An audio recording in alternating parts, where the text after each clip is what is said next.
जय हिंद फ्रेंड्स, जय हिंद। नींद बड़ी प्यारी चीज, बहुत ही प्यारी। और आजकल तो लोग 8 घंटे, 10 घंटे, 12 घंटे सोते हैं। उसकी वजह क्या है?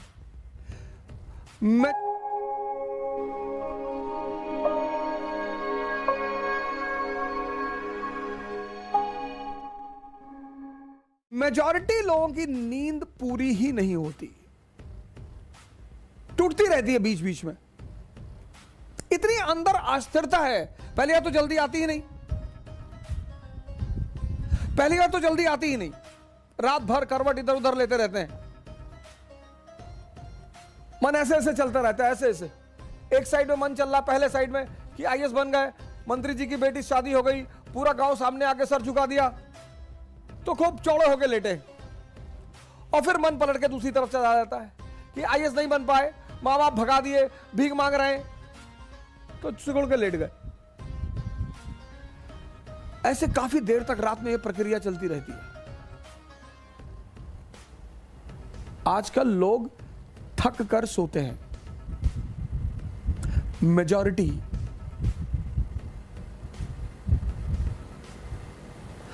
आजकल लोग अपनी नींद से नहीं सोते कि लेटे नींद आ गई, थक कर कि भैया रात भर इधर उधर पलटते रहे और पता नहीं कब नींद आ गई।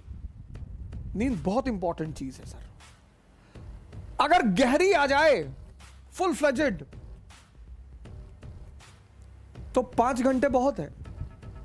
6 घंटे तो बहुत ज्यादा है। अगर बेहोशी की नींद आ जाए, 6 घंटे बहुत ज्यादा है। नींद का त्याग होगा तो जागरण मिलेगा।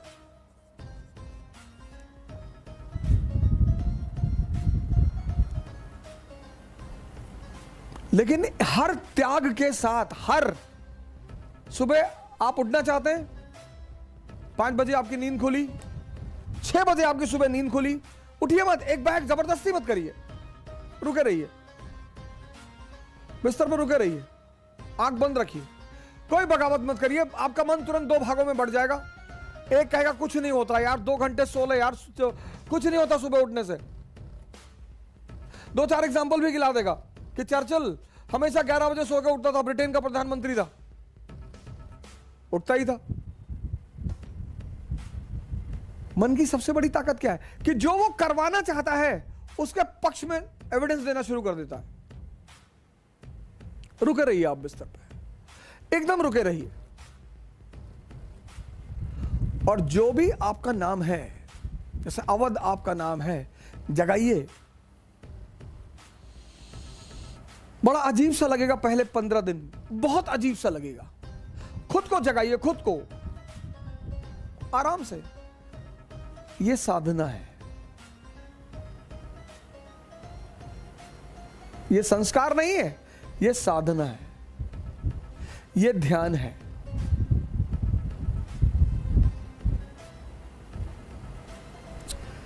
संस्कार से जो चीजें होती हैं वो हैबिचुअल बनाती हैं आदमी को।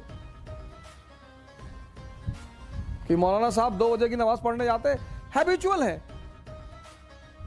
लेकिन साधना क्या करता है, ध्यान क्या करता है कि आपकी जो इंटरनल एनर्जी है उसको कन्वर्ट करना शुरू कर देता है, और उससे आपके अंदर ताकत का संचार होने लगता है। आप इंटरनली पावरफुल होने लगते हैं।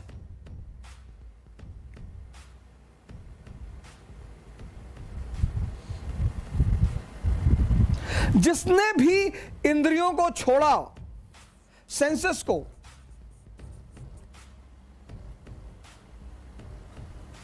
उसको साधना करनी पड़ी।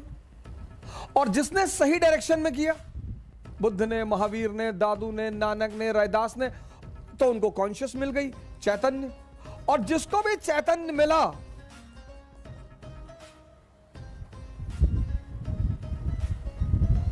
वो महान हो गया। त्याग किसका करना है? सेंसेस का।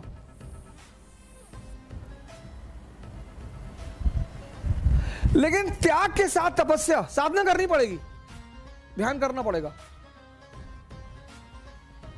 आप खाना खाने बैठे, चिकन बहुत पसंद है, चावल बहुत पसंद है, बहुत पसंद है, कोई बात नहीं, आप एक्सपेरिमेंट करिए, खाना रखिए सामने और जागरूक हो जाइए, सांसों पे आइए, बस जागरूक अलर्ट हो जाइए, अपने आप को खाने से अलग कर लीजिए। वो जो उत्तेजना थी वो कन्वर्ट हो जाएगी। जितने लोग उत्तेजना में खाना खाते हैं, कुछ भी करते हैं, एक तो ज्यादा खाते हैं और दूसरा खाते ही चले जाते हैं।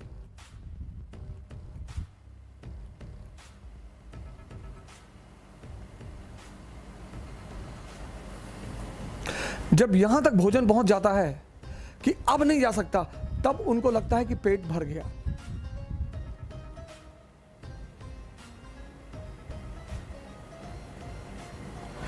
अगर आप बेहोशी का त्याग करें, बेहोशी बहुसंख्यक लोगों को है सर, नहीं तो इतना आसान है सिगरेट पीना। पैकेट पे लिखा हुआ है cigarette smoking is dangerous to health, पहली लाइन। दूसरी स्टैच्यूटरी वार्निंग में लिखा हुआ है tobacco can may cause cancer. तीसरी बात, लंग्स की फोटो बना दी है। तीन चीज, कोई विटामिन नहीं, कोई यूजफुल चीज नहीं, ये बेहोशी नहीं है। बेहोशी का मतलब ये नहीं सिर्फ आंख बंद करके बेहोशी, आंख खुली होकर भी बेहोशी होती है।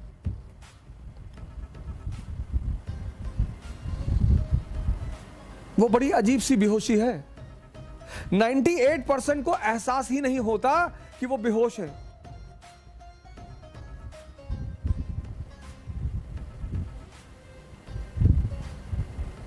सिगरेट का सबसे बड़ा एग्जाम्पल है।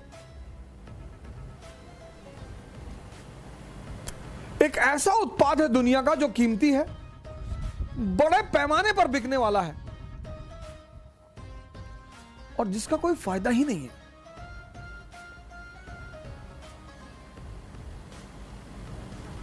शराब का तो भी कुछ है और बहुत कुछ है। शायद ही दुनिया का कोई रोग हो जिसमें सिगरेट पीने को रिकमेंड किया जाए।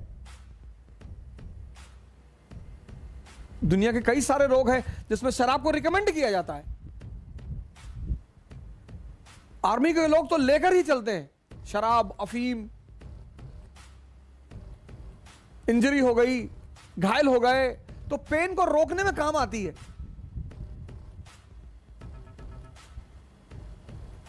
बेहोशी का त्याग और होश की उपलब्धि होगी। लेकिन एक त्याग के साथ यही सिर्फ त्याग नहीं, तपस्या भी।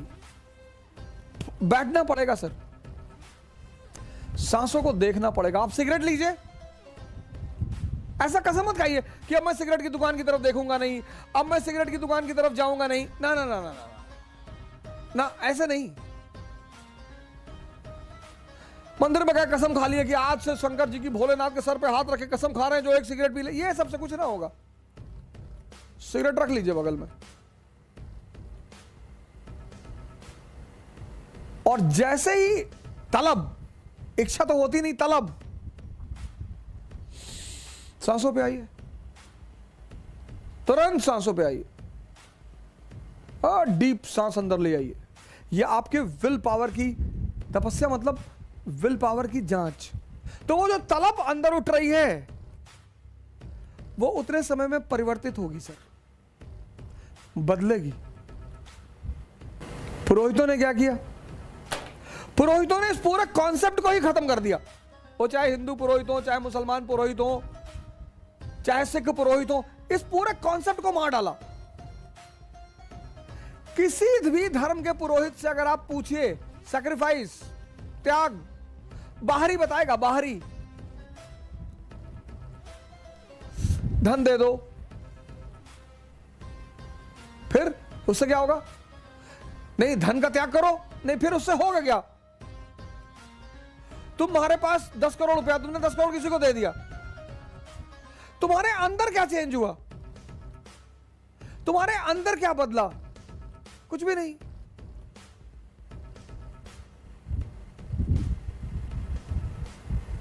तुम्हारा मकान है, तुमने उसे दे दिया, तुम्हारे अंदर क्या चेंज हुआ? कुछ भी नहीं।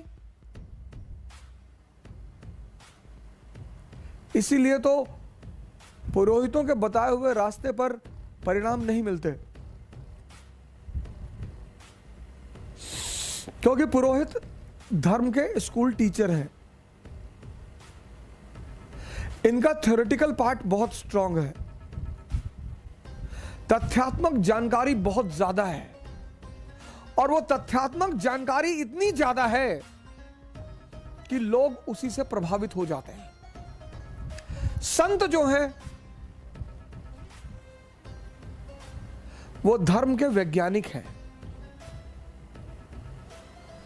पुरोहित पुरोहित के रास्ते पे अगर आप चलेंगे ना तो मेहनत करना ही नहीं है। इसीलिए तो पुरोहितों के प्रति लोगों का बड़ा लगाव है। हर चीज की व्यवस्था है, हर चीज। केले का पत्ता ले आओ, नहीं है, अच्छा नहीं है तो बेल का पत्ता ले आओ, नहीं है, अच्छा नहीं है तो आम का ही ले आओ। हर चीज का रिप्लेसमेंट है, संतों के पास नहीं है। संतों की कंडीशन है, कबीरा खड़ा बाजार में लिए लुगाटी हाथ, और जो घर जाले अपना सो चले हमारे साथ। सिंपल, वहां कोई समझौता है ही नहीं। तो त्याग जो है, त्याग सैक्रिफाइस और तपस्या। त्याग किसका? मैंने कहा स्वाद का।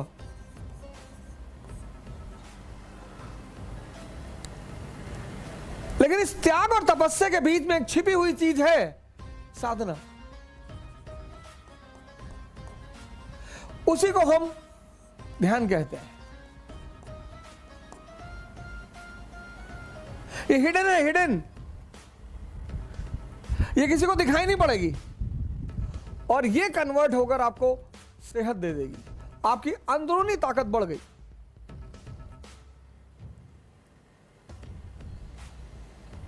आपकी अंदरूनी ताकत बढ़ गई। बेहोशी का त्याग, भागना नहीं है, आपका होश बढ़ गया।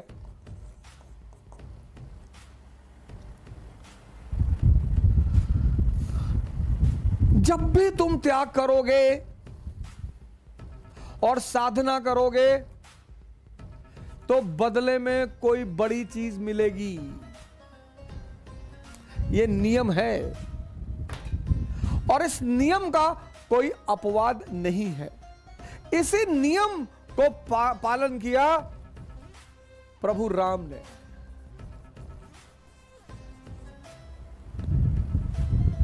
किया, तो त्याग किया। किसका? राजगद्दी का। लेकिन ऐसा नहीं त्याग करके चले गए कि अब कभी नहीं आएंगे, हम राजा नहीं बैठेंगे, कभी गद्दी पर नहीं बैठेंगे। ना ना ना ना, त्याग किया। 14 साल के लिए चले गए, साधना की। प्रभु राम की जो राजगद्दी का त्याग है, थ्रोन और भगवान के बीच ये है साधना और ध्यान।